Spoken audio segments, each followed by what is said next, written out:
If I had looked away that evening, I'd have buried 2 children instead of one. But I didn't look away. I couldn't. Something in my bones told me to keep watching, even when every fiber of my being screamed to turn around and pretend I hadn't seen what I'd seen.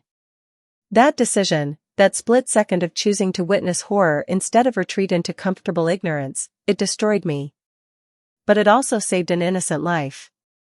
And sometimes, in the darkest hours of the night when sleep eludes me and the lake outside my window looks like a black mirror reflecting nothing but emptiness, I wonder if the trade was worth it. You have to understand something about grief. It doesn't just hollow you out, it reshapes you entirely. It takes the person you were and breaks them down into fragments, then rebuilds you into something harder, more brittle, more prone to shattering at the slightest pressure. When my Daniel died in that car accident 8 months ago, I thought I knew what devastation looked like. I thought I understood the full scope of human suffering. How naive I was. How blissfully, tragically naive. Daniel was my only child. Born when I was 34, after years of trying, after countless nights of tears and false hopes and medical consultations that led nowhere. He was my miracle baby, my golden boy, my reason for breathing. When he took his first breath, I felt like I was taking mine too, like everything before that moment had been preparation, rehearsal for the real performance of my life, being his mother. He grew up to be everything I'd dreamed and more. Kind where others were cruel. Thoughtful where others were selfish. He became a teacher like me, working with special needs children who adored him. He had this way of seeing the light in everyone, even when they couldn't see it in themselves. Especially then. My Daniel could look at a broken thing and see exactly how to make it whole again. That's why it made sense when he fell in love with Claire. She was damaged goods from the start, anyone with eyes could see that. But Daniel, my beautiful, trusting son, he saw something in her that the rest of us missed. Or maybe we just didn't want to see it. Maybe we were too polite, too hopeful, too invested in the fairy tale that love conquers all. Claire Morrison. Even saying her name now makes my mouth taste like copper pennies and ash. She was 26 when Daniel met her, working as a cocktail waitress at some upscale place downtown. Blonde hair that looked too perfect to be natural, green eyes that seemed to calculate the value of everything they looked at, including you. She had this habit of tilting her head when she smiled, like she was trying to find the angle that would make you believe whatever lie she was about to tell. But Daniel was smitten. Completely, utterly, devastatingly smitten.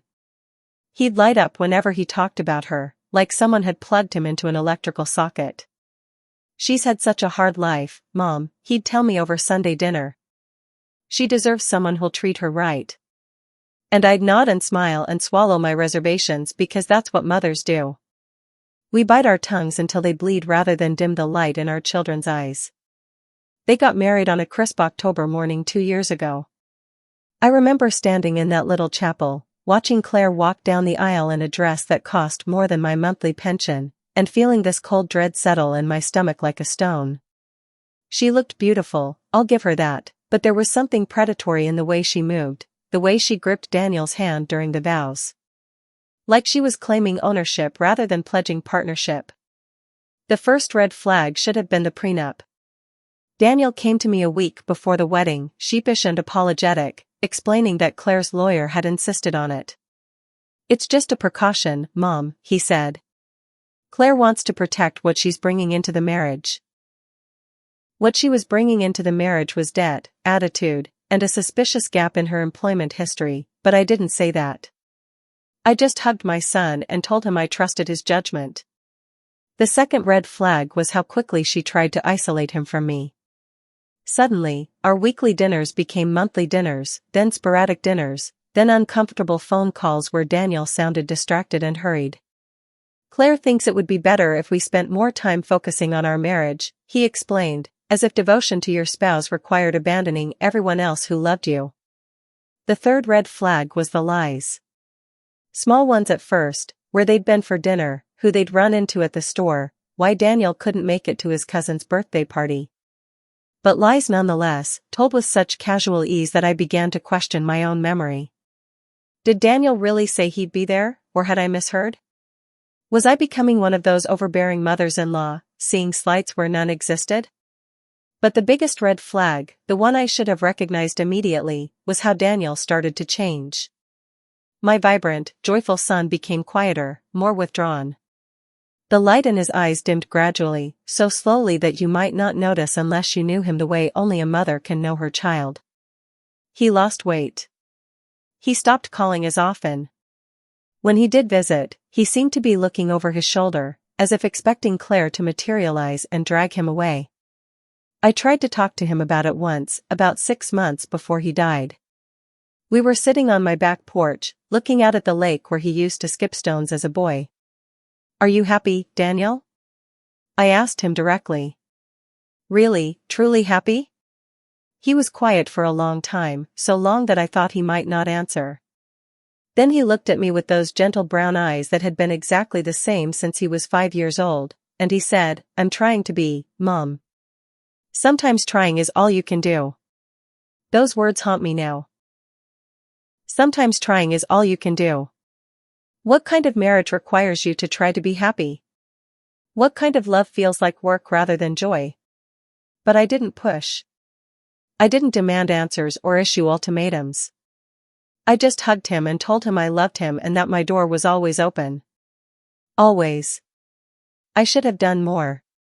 I should have seen the signs for what they were.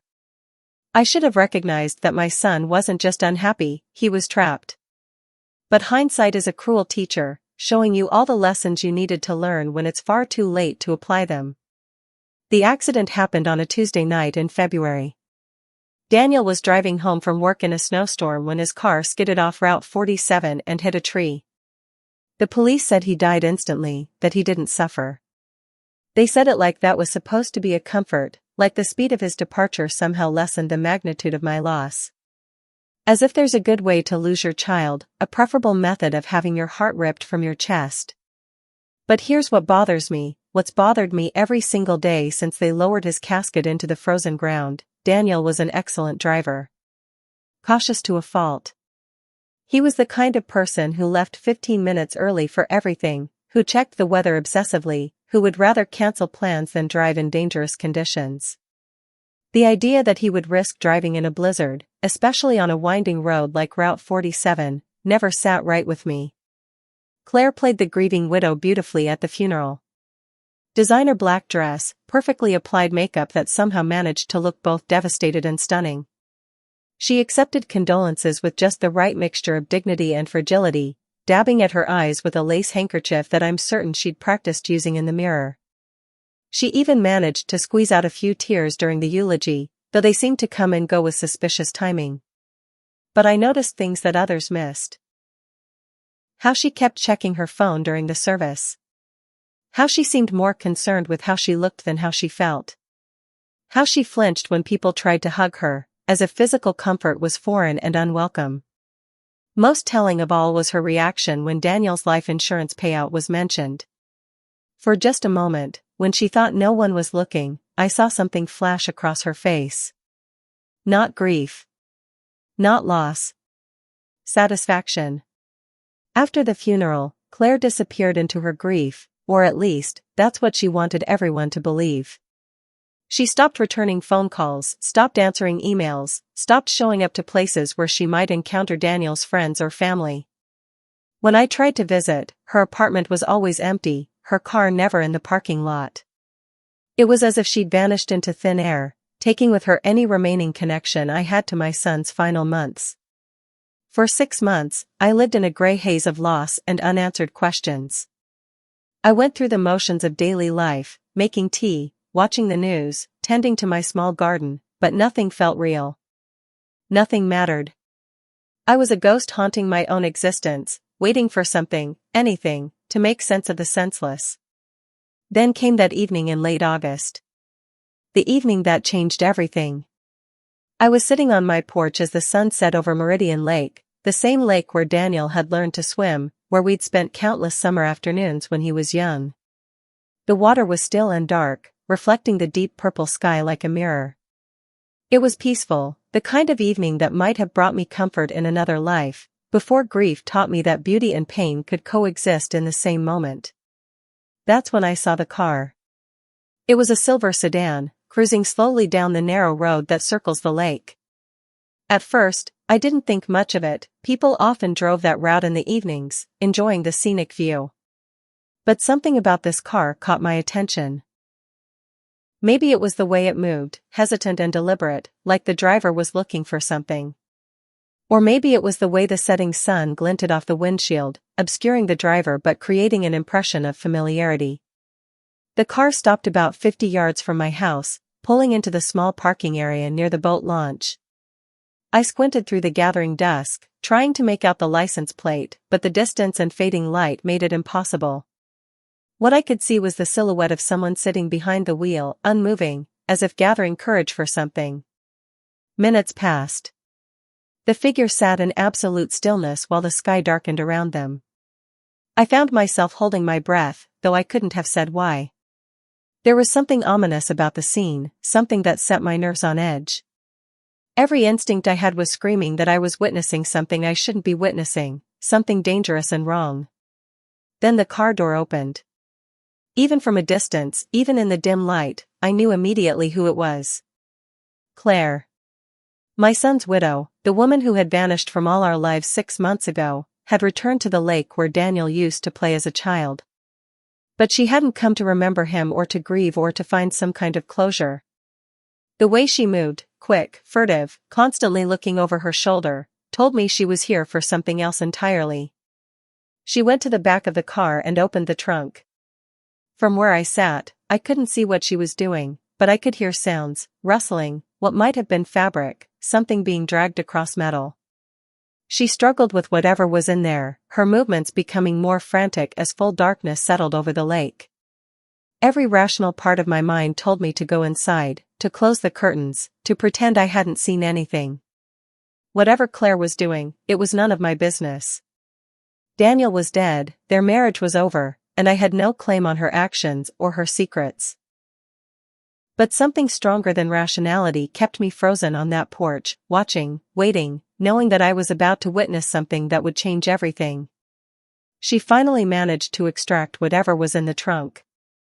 It was heavy, I could tell by the way she had to brace herself, by how she staggered slightly under its weight. It was also wrapped in what looked like a dark blanket or tarp, something that obscured its shape but couldn't hide its size. Roughly 3 feet long, maybe 2 feet wide. The proportions sent a chill down my spine, though I couldn't yet articulate why. Claire carried her burden toward the water's edge, moving slowly now, deliberately.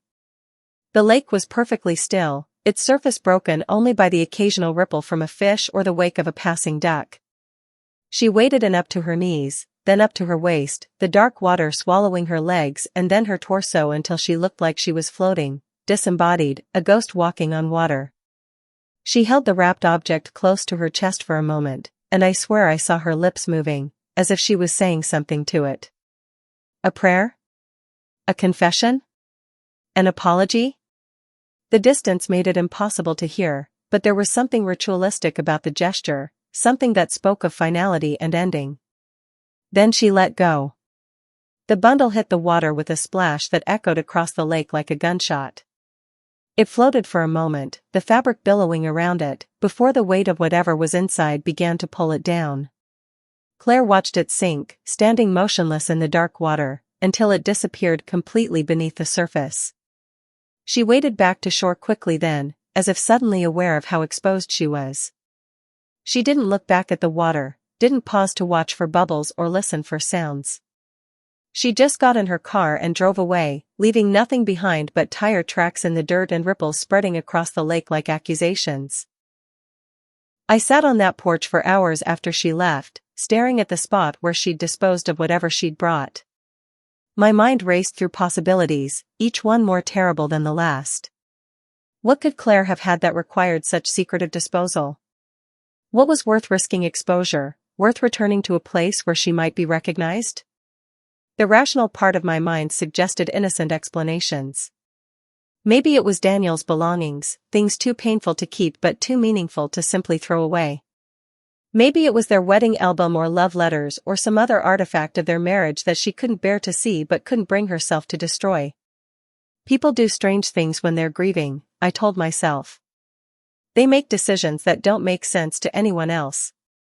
But the other part of my mind, the part that had been questioning Daniel's accident from the beginning, whispered darker possibilities. Claire had been nervous, guilty, desperate. She'd chosen the cover of darkness and the isolation of the lake for a reason. Whatever she'd brought here, she never intended for it to be found. As the hours passed and the moon rose over the water, that whisper grew louder and more insistent. By the time I finally went inside, it had become a roar I couldn't ignore. Claire hadn't come here to dispose of memories. She'd come here to hide evidence. I didn't sleep that night. I paced my small house like a caged animal, making tea I didn't drink, staring out windows that showed me nothing but my own reflection. Every time I closed my eyes, I saw Claire's silhouette in the water, saw the way she'd held that bundle before letting it go. There had been something tender in her posture, something that suggested what she was disposing of wasn't just an object but something alive, something that had mattered. By dawn, I'd made my decision. I had to know what Claire had thrown into the lake. I had to see for myself what she'd been so desperate to hide. It might be nothing. It probably was nothing. But if there was even a chance that it was something connected to Daniel or his death or the questions that had been eating at me for months, then I owed it to my son to find out. I waited until full daylight before venturing down to the water's edge. The morning was crisp and clear, the lake surface smooth as glass. In the bright sunshine, the events of the previous night felt almost dreamlike, hard to believe. Had I really seen what I thought I'd seen? Had Claire really been here, or was I letting grief and suspicion twist innocent coincidences into sinister conspiracies? But the tire tracks were still there in the soft earth near the boat launch, exactly where I remembered seeing them. Fresh tracks, made by a car with the same tread pattern as the one I'd watched drive away in the darkness. Claire had been here. She had disposed of something in this lake. And now I was going to find out what. The water was cold when I waded in, colder than I'd expected for late August. It soaked through my shoes and socks immediately, sending shivers up my legs. I moved slowly, methodically, trying to remember exactly where Claire had been standing when she'd released her burden. The lake bed was soft and muddy, treacherous with hidden rocks and fallen branches that caught at my feet. I searched for nearly an hour before I found it. The bundle had settled about 10 feet from shore, in water deep enough that I had to crouch down and feel around blindly with my hands. When my fingers finally made contact with something that didn't belong, fabric wrapped around something solid, my heart nearly stopped. It was heavier than I'd expected, waterlogged and unwieldy. I had to use both hands to lift it, had to brace myself against the muddy bottom to avoid falling backward. The fabric was dark blue, maybe navy, and it was wrapped tightly around whatever was inside, secured with what felt like rope or cord. I dragged it to shore, my breath coming in sharp gasps from exertion and fear. Every step felt like an eternity. Every moment that passed brought me closer to a truth I wasn't sure I was ready to face. But there was no turning back now. I'd committed myself to this course of action the moment I'd decided to search for what Claire had hidden. On dry land, the bundle looked smaller than it had seemed in the water, but no less ominous. The fabric clung to whatever was inside, revealing a shape that made my stomach lurch with recognition and terror. It was roughly the size and shape of a child. A very young child. My hands shook as I untied the rope that held the fabric closed. Part of me wanted to call the police right then, to let them handle whatever horror I'd discovered. But a larger part of me needed to know, needed to see with my own eyes what Claire had done. I'd come this far. I couldn't stop now. The fabric fell away in sections, each layer revealing more of what lay beneath. First, I saw pale skin, blue-tinged from cold and water. Then tiny fingers, perfectly formed but motionless. Then a face, small and delicate and unmistakably human. It was a baby. A newborn, no more than a few days old. And it was dead. I fell to my knees beside the tiny body, my mind reeling with shock and disbelief. Claire had killed a baby. My son's widow had murdered an infant and thrown it into the lake like garbage. The magnitude of the evil, the sheer inhuman cruelty of it, was almost impossible to process. But as I knelt there, staring at the small, still form, something impossible happened. The baby's chest moved. Just barely, almost imperceptibly, but it moved. And then it moved again. The child was alive. I've never moved so fast in my life. I gathered that tiny body into my arms, pressing it against my chest, trying to share my warmth with its cold skin. The baby was barely breathing, its pulse so faint I could hardly feel it, but it was breathing. It was alive. No, no, no, I heard myself saying, the words tumbling out of my mouth like a prayer or a curse. No, it can't be. You can't be alive. You can't be. But the baby was alive, and every second I spent in shock was a second closer to losing it. I had to act. I had to get help. I had to save this child that Claire had tried to murder. I ran back to my house with the baby clutched against my chest, my wet shoes squelching with every step. My hands were shaking so badly I could barely dial 911, and when the operator answered, I could barely form coherent words. I need an ambulance, I gasped into the phone. A baby, by the lake, barely breathing. Please, hurry. The operator tried to ask questions. What had happened? Where exactly was I? Was the baby conscious? But I couldn't focus on anything except the tiny life in my arms. I could feel its heartbeat against my chest, faint but steady, and I found myself matching my breathing to its rhythm, as if I could somehow will it to keep fighting. The paramedics arrived within minutes, though it felt like hours. They took the baby from me gently but efficiently, surrounding it with equipment and oxygen and professional competence. I watched them work, feeling helpless and terrified, as they stabilized the child and prepared it for transport to the hospital. "Are you the mother?" one of the paramedics asked me, and I almost laughed at the absurdity of the question. Did I look like someone who could have given birth recently? I was 62 years old, for God's sake, gray-haired and creased with worry lines. No, I said. I found the baby in the lake. Someone tried to drown it. The paramedic's expression shifted immediately from professional concern to something harder, more alert. We'll need to contact the police, he said. This is a criminal matter. Of course it was a criminal matter. Someone had tried to commit murder, had wrapped an innocent baby in fabric and thrown it into a lake to die. That someone was Claire, my son's widow, the woman who had played the grieving wife so convincingly that even I had believed her for a while.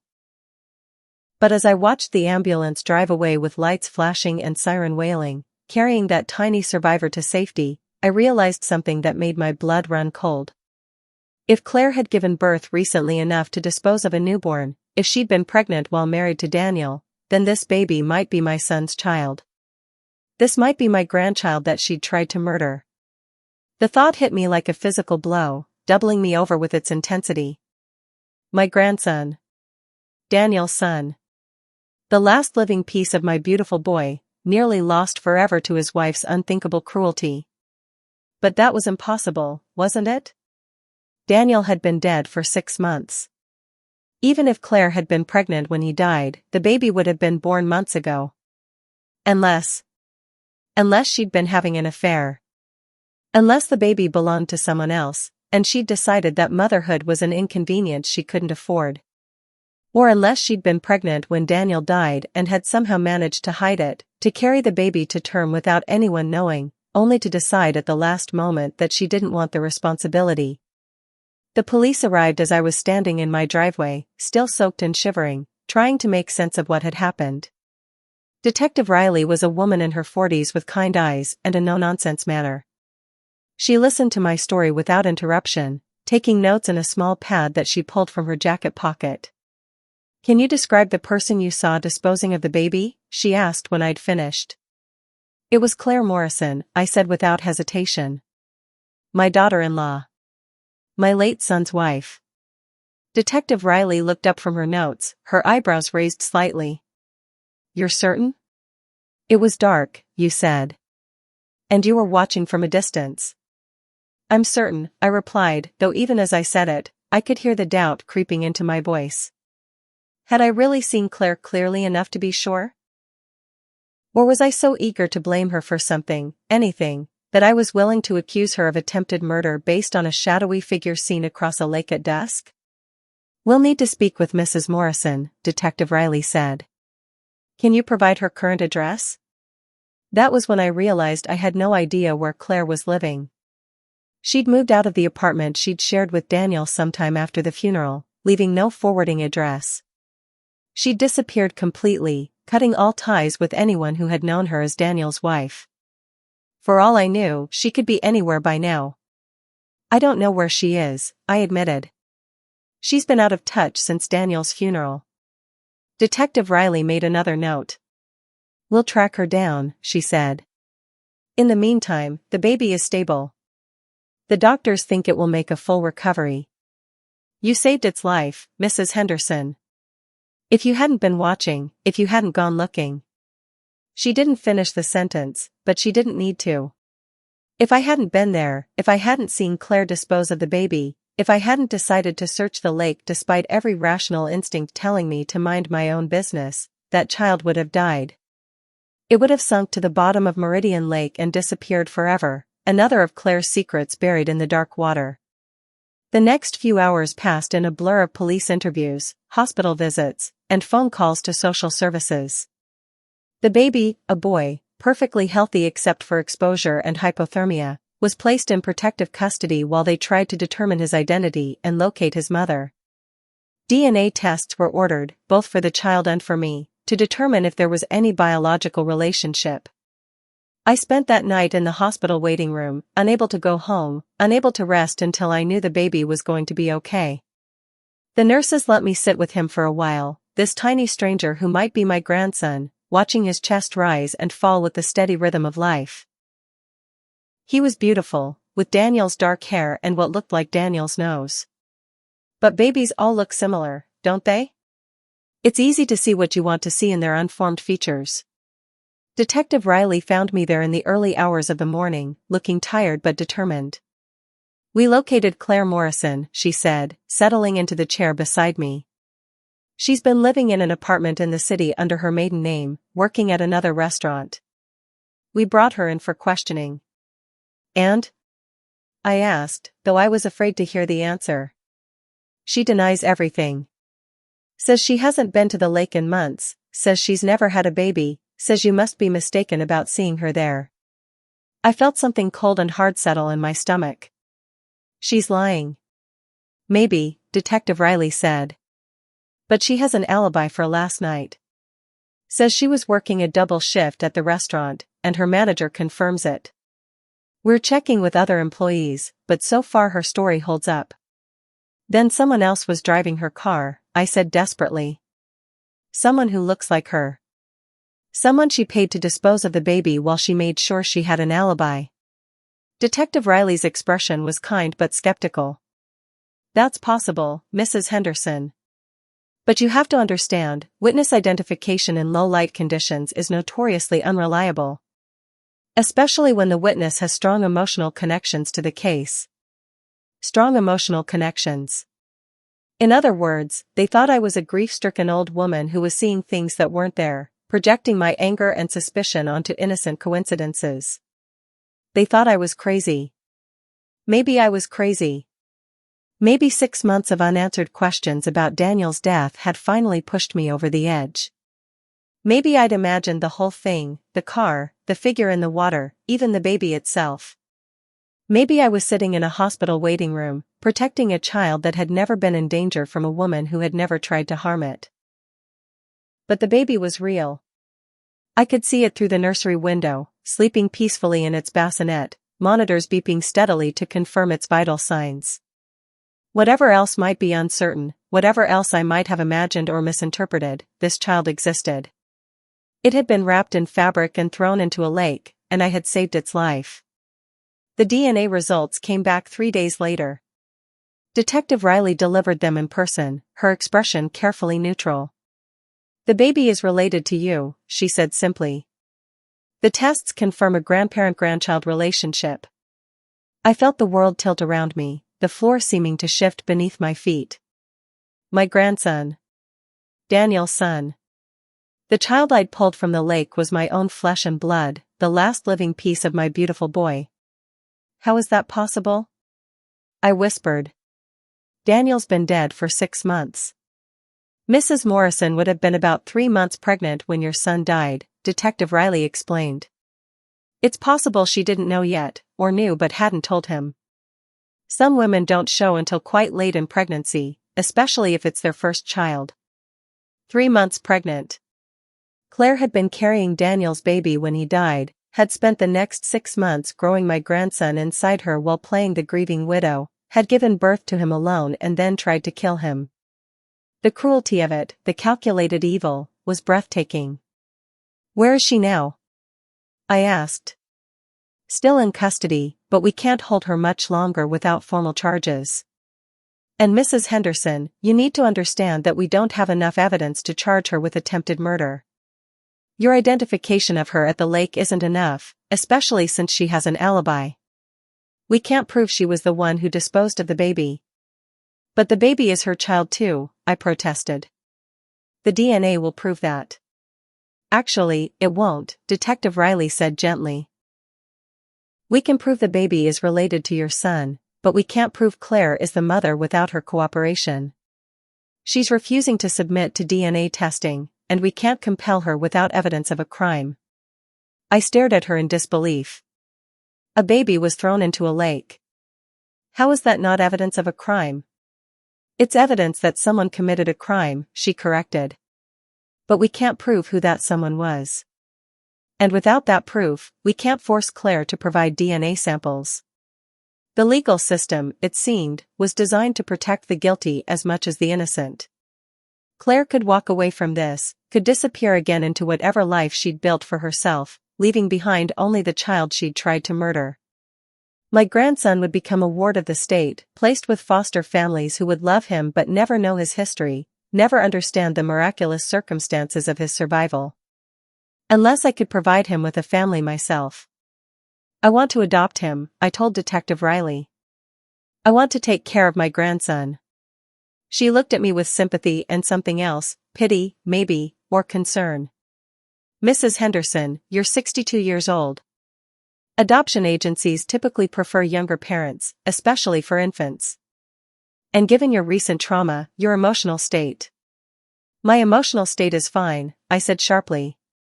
I'm grieving my son, yes, but I'm not unstable. I'm not hallucinating. I know what I saw that night, regardless of what Claire claims or what alibis she's manufactured. I believe you, Detective Riley said quietly. But the courts will want to see psychiatric evaluations, home studies, character references. The process could take months, maybe years. And there's no guarantee you'll be approved. Months or years. My grandson could spend the most crucial period of his development in foster care, bonding with strangers who might eventually have to give him up when someone deemed more suitable came along. He could be adopted by people who would never tell him about Daniel, who would never share the stories that would help him understand where he came from. I couldn't let that happen. This child was the only family I had left, the only connection to my son that death couldn't take away from me. I would fight for him with everything I had, would prove to any court or agency or bureaucrat that I was capable of giving him the love and care he deserved. The next few weeks were a whirlwind of paperwork and interviews and home inspections. Social workers invaded my house, measuring rooms and checking smoke detectors and evaluating my refrigerator contents. Psychologists administered tests designed to determine my mental fitness, asking probing questions about my grief and my motivations and my ability to care for an infant at my age. Through it all, I visited my grandson every day. The hospital staff had started calling him Baby Doe, but I called him Noah Daniel, after the man who had survived a flood and the son who would live on through him. He was growing stronger every day, his color improving, his reflexes becoming more responsive. The doctors said he showed no lasting effects from his ordeal, that whatever trauma he'd experienced hadn't damaged him permanently. I held him whenever I was allowed, this tiny miracle who had survived his mother's attempt to murder him. I sang him the same lullabies I'd sung to Daniel 30 years ago, told him stories about his father, promised him that somehow, someway, I would find a way to bring him home. It was during one of these visits that Detective Riley found me again. She looked troubled, her usual professional composure cracked around the edges. "We had to release Claire Morrison," she said without preamble. "We couldn't hold her any longer without charges, and the district attorney doesn't think we have enough evidence to prosecute." I felt something inside me break, a final thread of faith in justice and fairness and the idea that evil actions have consequences. So she just walks away? She tries to murder a baby and faces no consequences whatsoever? I'm sorry, Mrs. Henderson. I know this isn't what you wanted to hear. Where is she now? I asked. I can't share that information with you, Detective Riley said carefully. But Mrs. Henderson, I need you to promise me something. I need you to promise that you won't try to find her or contact her. If you have information about this case, you bring it to me. You don't take matters into your own hands.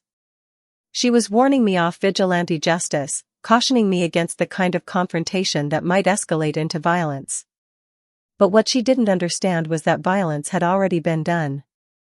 A baby had been thrown into a lake to die, and the person responsible was walking free. If the legal system couldn't provide justice, then maybe justice would have to come from somewhere else. But I didn't say that to Detective Riley. I just nodded and promised to be careful, to stay out of trouble, to let the professionals handle things. I lied as smoothly as Claire had lied about her alibi, and probably for better reasons. The adoption process moved forward with agonizing slowness. Every day brought new requirements, new forms to fill out, new hoops to jump through. I took parenting classes designed for people 40 years younger than me, submitted to background checks that went back decades, provided references from neighbors and former colleagues who vouched for my character and stability.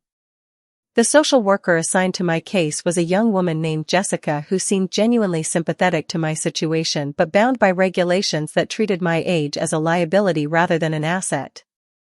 You have to understand, Mrs. Henderson, she explained during one of our meetings, the agency's primary concern is the long-term welfare of the child.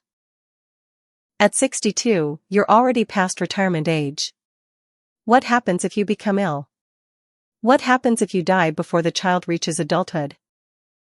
What happens is that he grows up knowing he was loved, I wanted to tell her. What happens is that he learns about his father from someone who actually knew and adored him. What happens is that he understands he came from somewhere, that he belongs to a family with a history and traditions and stories worth telling. But I didn't say that either. I just provided more documentation, submitted to more interviews, proved my financial stability and my physical health and my emotional readiness to raise a child. Meanwhile, Noah continued to thrive in the hospital's care. He was gaining weight, responding to stimuli, developing the way healthy babies should.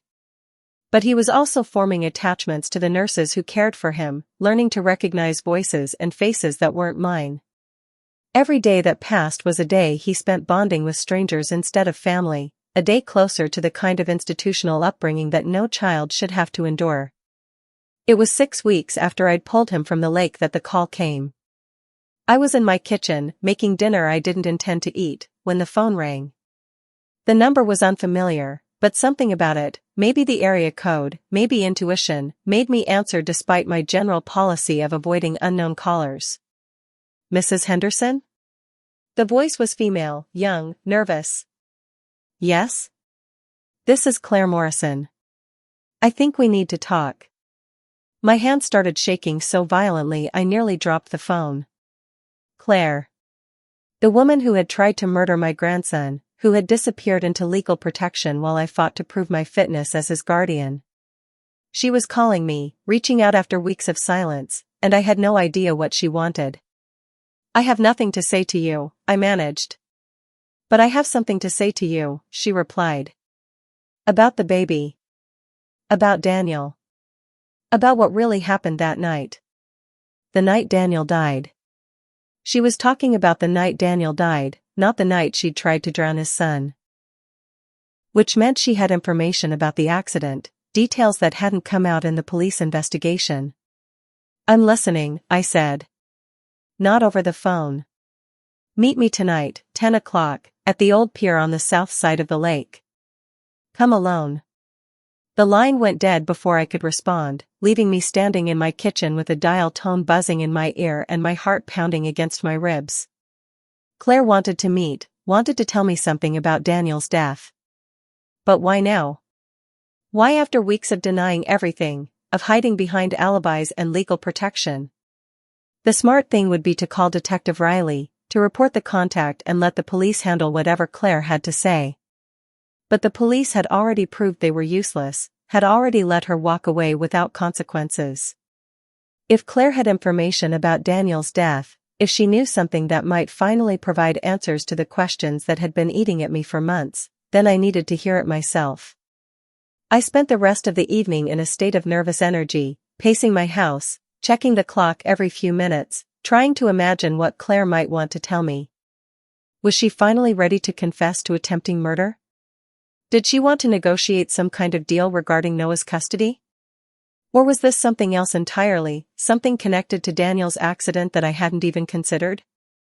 At 9:45, I drove to the south side of the lake. The old pier was a decrepit wooden structure that jutted about 20 feet into the water, and used for years except by teenagers looking for a place to drink beer and couples seeking privacy. It was isolated, far from any houses or streetlights, the kind of place where conversations could happen without being overheard. Claire was already there when I arrived, standing at the end of the pier with her back to me. She looked different than she had at Daniel's funeral. Thinner, harder, like someone who had been worn down by stress and guilt.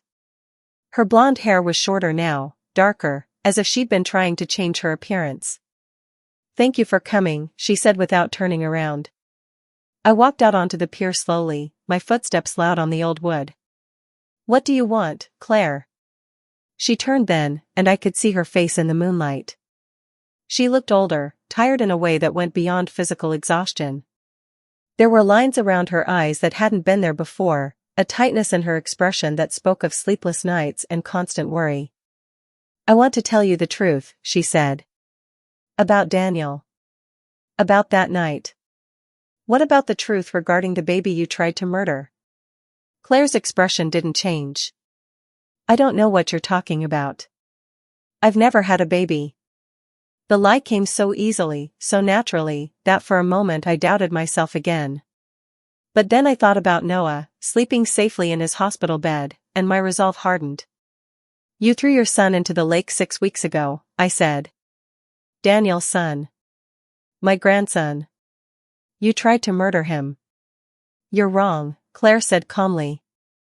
"You saw what you wanted to see, Mrs. Henderson. Your grief is making you imagine things that didn't happen." The gaslighting was infuriating, but I forced myself to stay calm. If Claire wanted to maintain her innocence regarding Noah, fine. But she'd called me here to talk about Daniel, and that's what I wanted to hear about. "Tell me about the night Daniel died," I said. Claire was quiet for a long moment, staring out at the dark water. When she spoke, her voice was barely above a whisper. "He found out about the affair." The words hit me like a physical blow. Affair. Daniel had discovered that his wife was cheating on him, had learned that his marriage was built on lies and betrayal. No wonder he'd seemed so sad in those final months, so withdrawn and defeated. "Who?" I asked. "Does it matter?" "Someone from the restaurant. Someone who didn't ask questions or make demands or expect me to be something I wasn't." "Did Daniel know about the baby?" "There was no baby," Claire said firmly. "There was never a baby." Another lie, but I let it pass. "What happened that night?" "The night of the accident?" Claire's hands gripped the pier railing so tightly her knuckles went white. "He confronted me when I got home from work. Said he'd hired a private investigator, had pictures, had proof. He was going to divorce me, was going to make sure I got nothing in the settlement because of the prenup. The prenup that she'd insisted on, that Daniel had apologized for. It wasn't meant to protect what she was bringing into the marriage, it was meant to protect what Daniel had built, to ensure that if the marriage ended, she couldn't claim half of everything he'd worked for. So you killed him, I said. No, Claire said quickly. It wasn't like that. He stormed out, said he was going to drive to his lawyer's house, going to start the divorce paperwork that night. I followed him, wanted to try to talk him out of it, to convince him we could work things out. In a snowstorm. On a dangerous road. I was desperate. I knew if he divorced me, I'd lose everything. The house, the money, the life I'd built. I couldn't go back to being nobody. Claire had never been somebody to begin with. She'd been a cocktail waitress who'd managed to seduce a good man into marrying her, who'd spent 2 years playing house while planning her exit strategy. But I didn't say that. I wanted to hear the rest of her story. I caught up with him on Route 47, she continued. I was flashing my headlights, trying to get him to pull over so we could talk. But the road was icy, and he was driving too fast, and what? And I bumped into him. Just a little tap, not enough to hurt anyone under normal circumstances. But the road was so slippery, and he overcorrected, and his car went off the road and hit that tree. She'd killed him. Not intentionally, maybe, but she'd caused the accident that had taken my son's life. Daniel had died because his wife couldn't accept that her lies had consequences, couldn't let him go without trying to manipulate him one more time. You left him there, I said. You left him to die and drove away. He was already dead, Claire said defensively. I checked. There was nothing I could do. You could have called for help. You could have stayed with him, could have made sure. And told them what? That I'd been following my husband in a snowstorm, that I'd rear-ended him and caused the accident? I would have gone to prison. So instead, she'd driven home and waited for someone else to find Daniel's body, had played the shocked and grieving widow when the police came to notify her of his death. She'd attended his funeral and accepted condolences and cried crocodile tears while knowing that she was responsible for every moment of grief his death had caused. Why are you telling me this now? I asked. Claire looked at me with something that might have been pity. Because you deserve to know the truth about your son. And because I need you to stop looking for things that aren't there. You mean Noah? I mean the fantasy you've created about babies and attempted murder and grand conspiracies. Daniel is dead, Mrs. Henderson. Let him rest in peace. But Daniel wasn't resting in peace, was he? He was in an unmarked grave, his death unavenged, his son fighting for life while his murderer walked free. There would be no peace for Daniel until there was justice, and there would be no justice until Claire paid for what she'd done. I'm going to tell the police what you just told me, I said. Claire smiled, a cold expression that didn't reach her eyes. Tell them what? That a grieving widow admitted to following her husband on the night he died? That I witnessed an accident I was powerless to prevent? There's no crime in that, Mrs. Henderson. And it's your word against mine about what I supposedly confessed. She was right. Without proof, without witnesses, my testimony about this conversation would be meaningless. Claire could deny everything, could claim I was making up stories to support my delusions about attempted murder. The legal system that had already failed to protect Noah would fail to punish her for Daniel's death as well. You think you're so clever, I said. You think you can just walk away from everything you've done. I think I can survive, Claire replied. I've been doing it my whole life. And Mrs. Henderson? I think you should focus on your own survival. Grief can make people do dangerous things, can make them see threats where none exist. It would be a shame if something happened to you before you could see your grandson grow up. The threat was subtle but unmistakable. Claire was warning me to stay silent, to accept her version of events, to stop pursuing the truth about what she'd done. If I continued to cause problems for her, if I kept insisting that she'd tried to murder Noah, then I might find myself in danger. But I wasn't afraid of Claire Morrison. I was 62 years old, I'd lost my only child, and I'd already survived the worst thing that could happen to a parent. What more could she take from me? I'm not afraid of you, I told her. You should be, she said softly. You should be very afraid. She walked past me then, her footsteps echoing on the wooden planks, leaving me alone on the pier with the dark water lapping below and the weight of her confession settling over me like a shroud. Daniel hadn't died in an accident. He'd been murdered by the woman he'd trusted, killed because he'd discovered her betrayal and chosen to act on it. I stood there for a long time after she left, staring at the spot where she'd disposed of Noah 6 weeks earlier.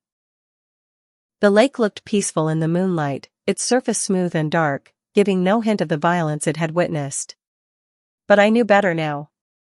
I knew what kind of evil lurked beneath that calm facade, what kind of secrets the water was keeping. When I finally drove home, I was already forming a plan. The police couldn't touch Claire, the legal system had proved useless, but that didn't mean she would escape justice. It just meant that justice would have to come from somewhere else, someone else. Someone who had nothing left to lose and everything to fight for.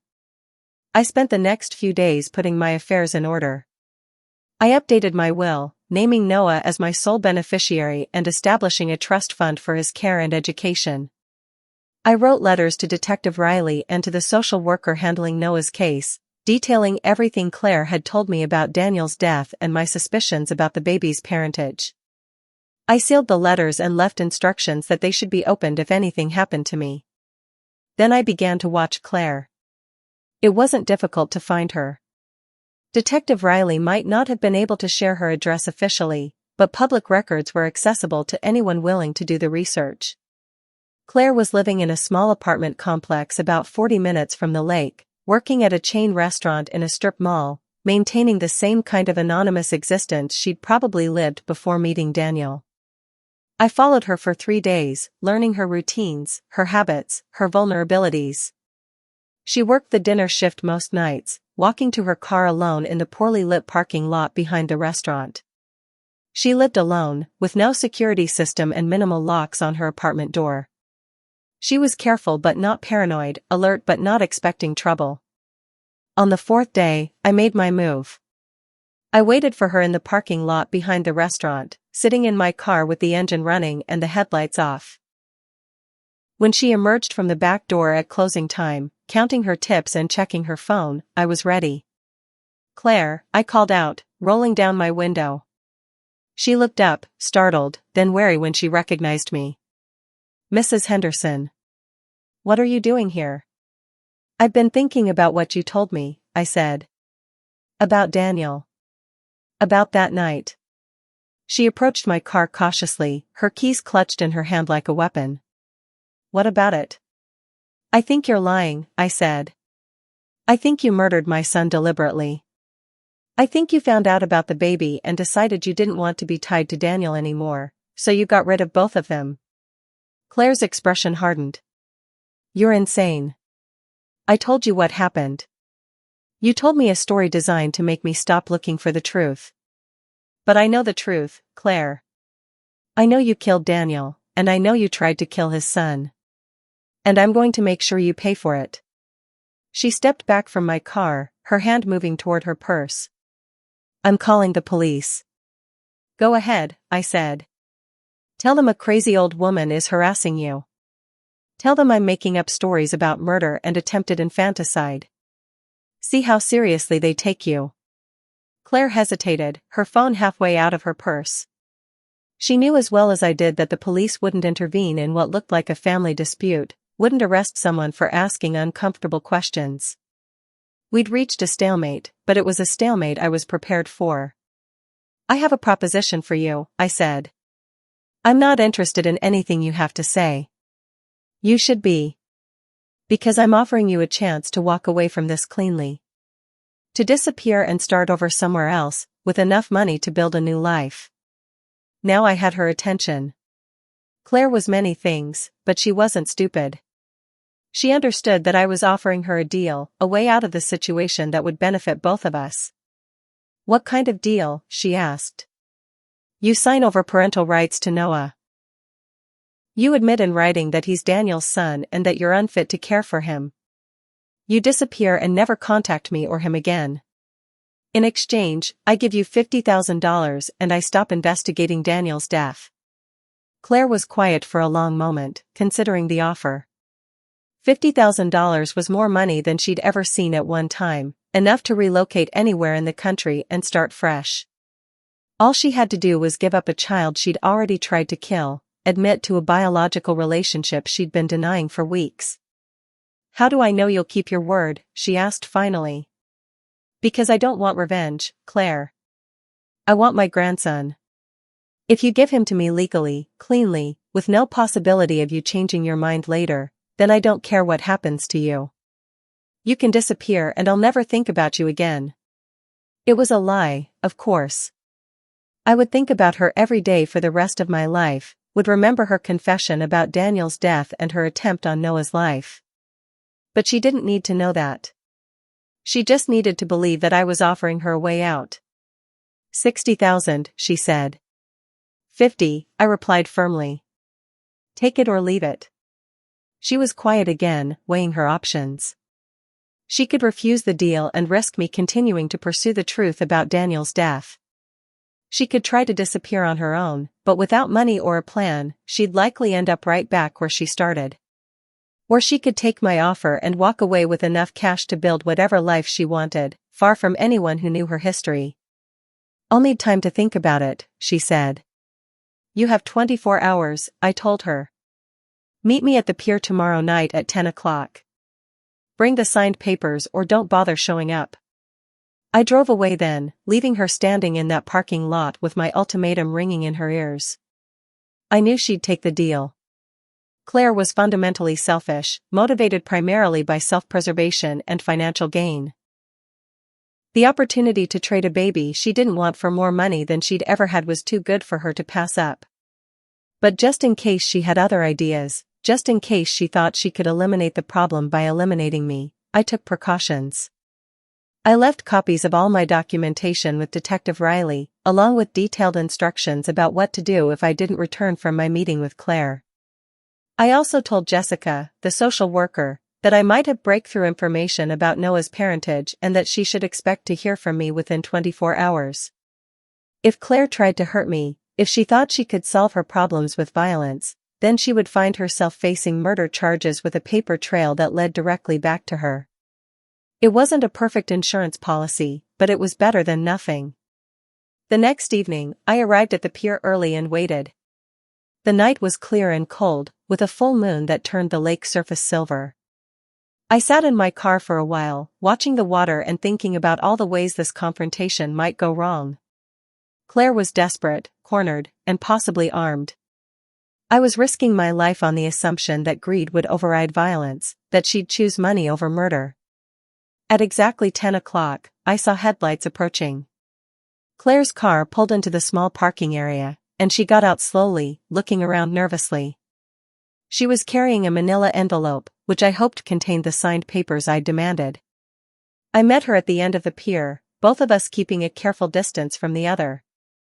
The moonlight made everything look stark and dramatic, like a scene from a movie about justice and revenge. "Do you have the papers?" I asked.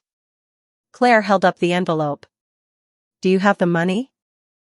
I showed her the bank bag I was carrying, thick with cash I'd withdrawn that afternoon. 50,000, as promised. Everything you need to start over somewhere else. She seemed to be weighing something in her mind, studying my face in the moonlight. "You know, Mrs. Henderson, there's another way to handle this situation." "What do you mean?"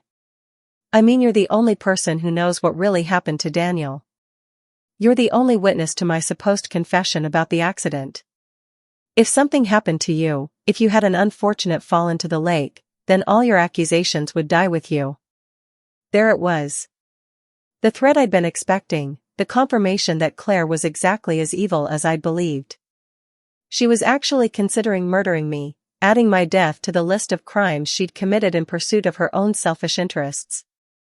"If something happens to me," I said calmly, "the police will know exactly who to blame.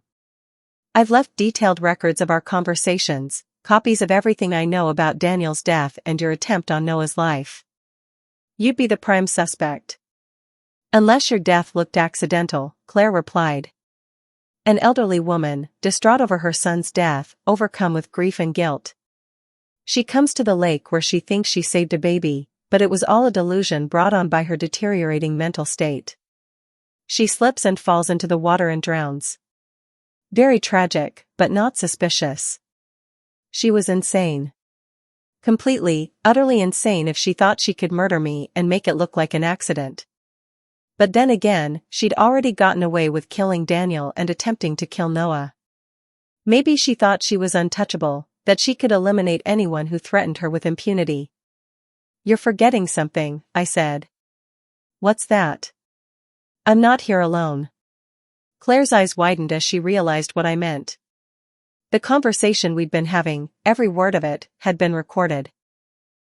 Detective Riley and 2 other officers had been listening from a surveillance van parked just out of sight, waiting for Claire to incriminate herself. "You wore a wire," Claire said, her voice flat with shock. "I wore a wire," I confirmed. "And you just confessed to murdering my son and threatening to murder me." "I'd say that's enough evidence for any prosecutor." The police moved in then, emerging from the shadows with weapons drawn and voices raised.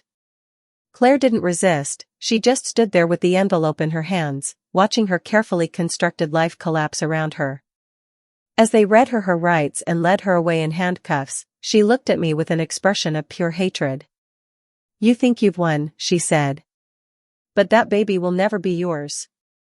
You're too old, too damaged.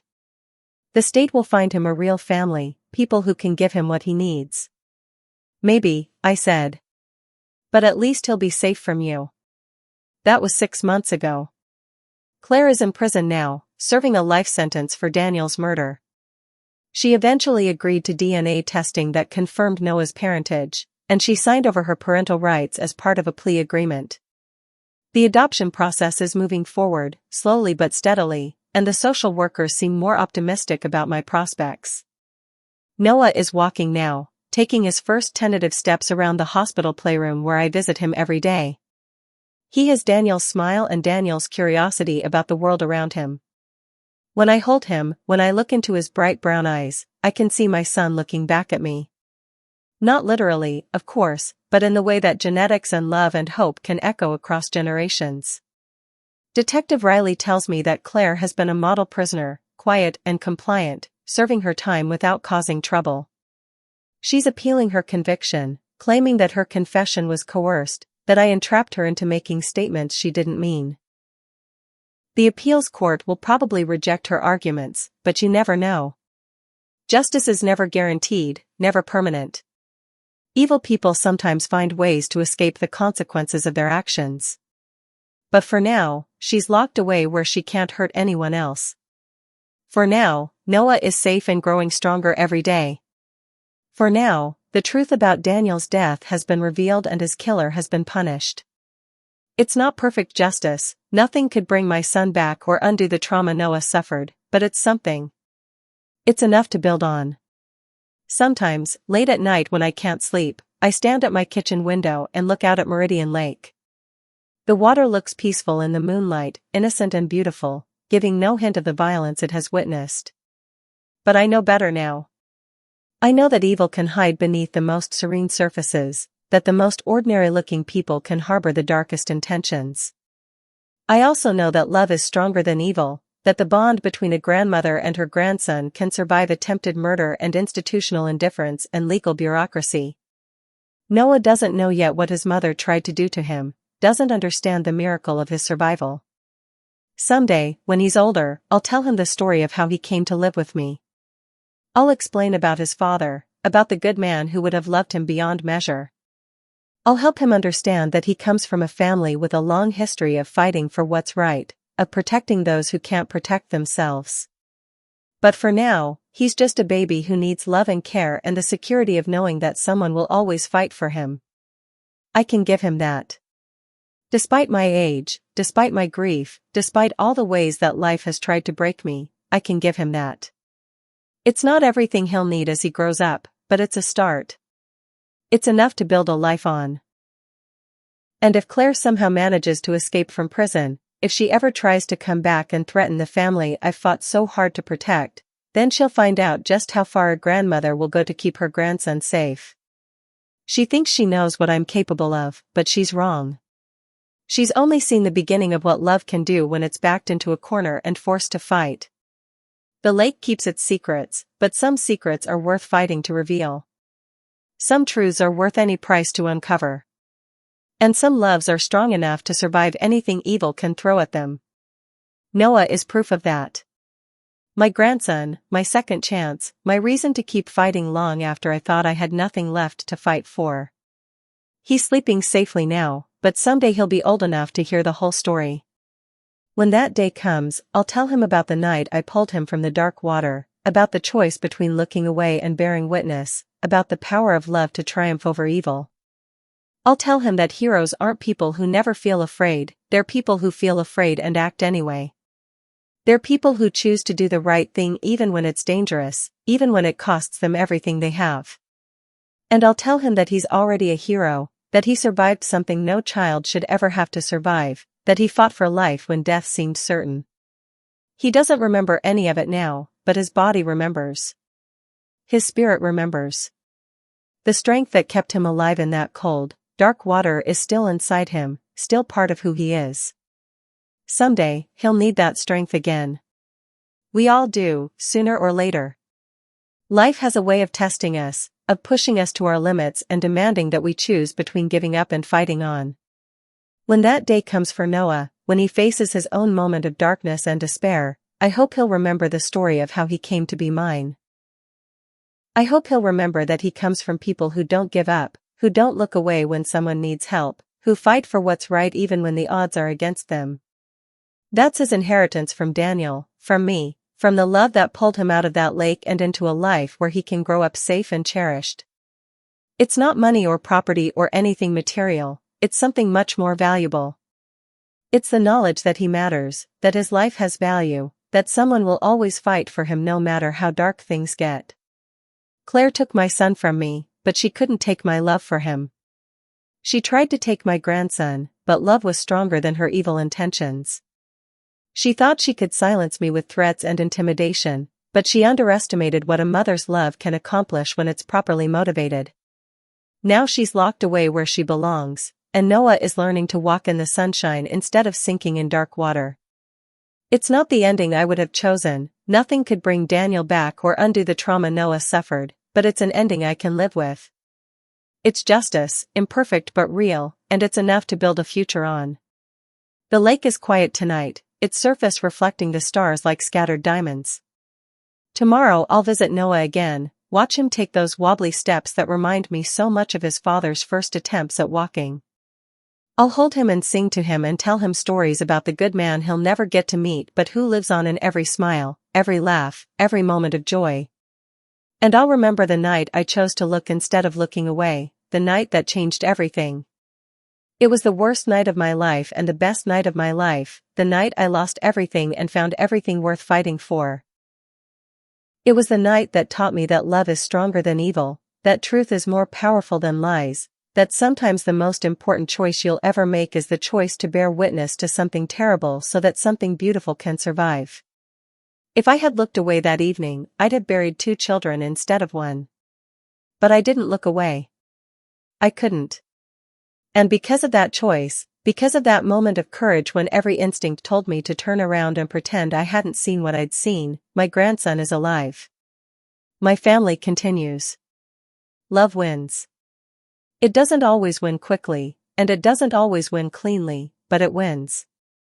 In the end, despite everything evil can do to try to destroy it, love wins. And that's enough. That's everything.